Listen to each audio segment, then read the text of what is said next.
want you to take a look at this baby.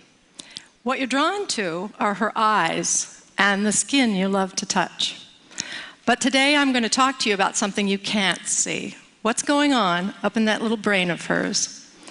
The modern tools of neuroscience are demonstrating to us that what's going on up there is nothing short of rocket science. And what we're learning is going to shed some light on what the Romantic writers and poets described as the celestial openness of the child's mind. What we see here is a mother in India, and she's speaking Koro, which is a newly discovered language. And she's talking to her baby. What this mother and the 800 people who speak Koro in the world understand that to preserve this language, they need to speak it to the babies. And therein lies a critical puzzle. Why is it that you can't preserve a language by speaking to you and I, to the adults? Well, it's got to do with your brain. What we see here is that language has a critical period for learning. The way to read this slide is to look at your age on the horizontal axis. You've done that. And you'll see on the vertical your skill at acquiring a second language. The babies and children are geniuses until they turn 7, and then there's a systematic decline. After puberty, we fall off the map. No scientists dispute this curve, but laboratories all over the world are trying to figure out why it works this way. Work in my lab is focused on the first critical period in development, and that is the period in which babies try to master which sounds are used in their language. We think by studying how the sounds are learned, we'll have a model for the rest of language, and perhaps for critical periods that may exist in childhood for social, emotional, and cognitive development.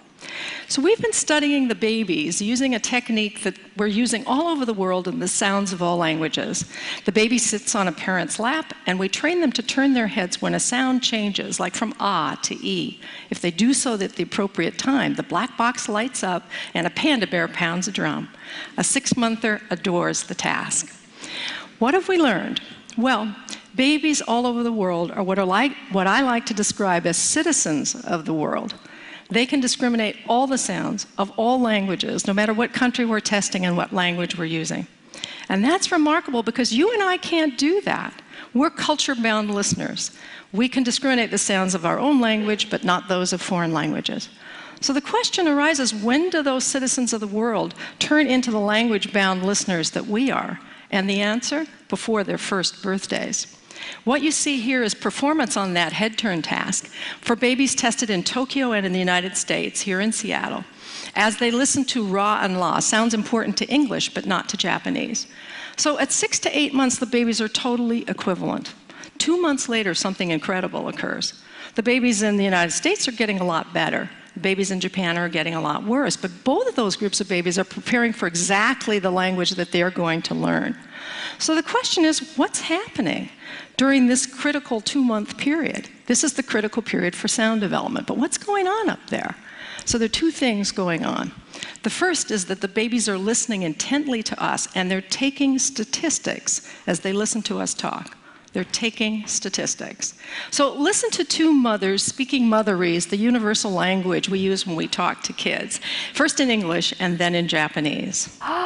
I love your big blue eyes. So pretty and nice. うわー、大きな茶色いお目目。そして綺麗な黒い髪。 During the production of speech, when babies listen, what they're doing is taking statistics on the language that they hear. And those distributions grow. And what we've learned is that babies are sensitive to the statistics, and the statistics of Japanese and English are very, very different.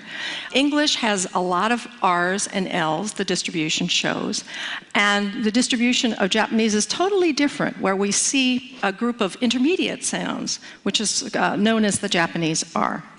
So babies absorb the statistics of the language, and it changes their brains. It changes them from the citizens of the world to the culture-bound listeners that we are.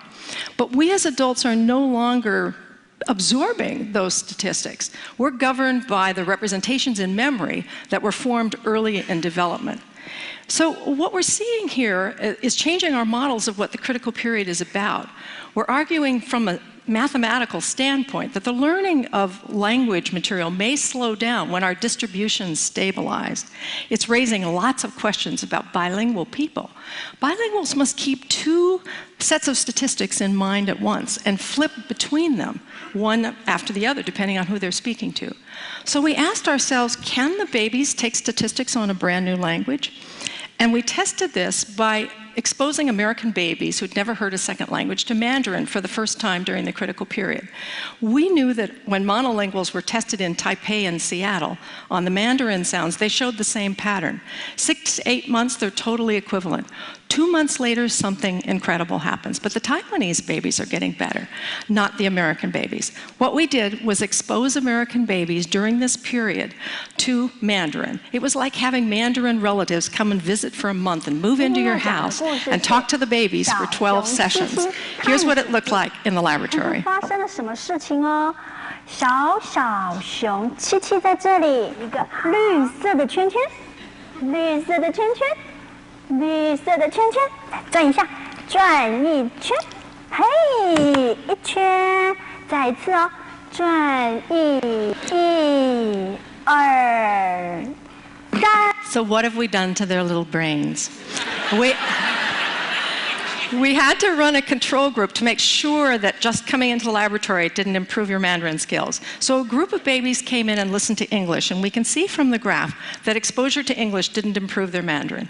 But look what happened to the babies exposed to Mandarin for 12 sessions. They were as good as the babies in Taiwan who'd been listening for 10.5 months. What it demonstrated is that babies take statistics on a new language. Whatever you put in front of them, they'll take statistics on. But we wondered what role the human being played in this learning exercise. So we ran another group of babies in which the kids get the same dosage, the same 12 sessions, but over a television set. And another group of babies who had just audio exposure and looked at a teddy bear on the screen. What did we do to their brains? What you see here is the audio result, no learning whatsoever, and the video result. No learning whatsoever. It takes a human being for babies to take their statistics. The social brain is controlling when the babies are taking their statistics. We want to get inside the brain and see this thing happening as babies are in front of televisions as opposed to in front of human beings. Thankfully, we have a new machine, magnetoencephalography, that allows us to do this. It looks like a hairdryer from Mars, but it's completely safe, completely non-invasive, and silent. We're looking at millimeter accuracy with regard to spatial and millisecond accuracy using 306 squids. These are superconducting quantum interference devices to pick up the magnetic fields that change as we do our thinking. We're the first in the world to record babies in an MEG machine while they are learning. So this is little Emma. She's a 6-monther, and she's listening to various languages in the earphones that are in her ears. You can see she can move around. We're tracking her head with little pellets in a cap, so she's free to move, completely unconstrained. It's a technical tour de force. What are we seeing?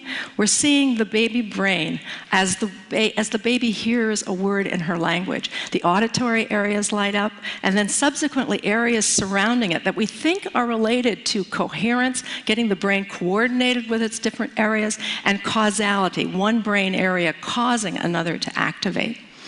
We are embarking on a grand and golden age of knowledge about child's brain development. We're going to be able to see a child's brain as they experience an emotion, as they learn to speak and read, as they solve a math problem, as they have an idea. And we're going to be able to invent brain-based interventions for children who have difficulty learning. Just as the poets and writers described, we're going to be able to see, I think, that wondrous openness, utter and complete openness of the mind of a child. In investigating the child's brain, we're going to uncover deep truths about what it means to be human. And in the process, we may be able to help keep our own minds open to learning for our entire lives. Thank you.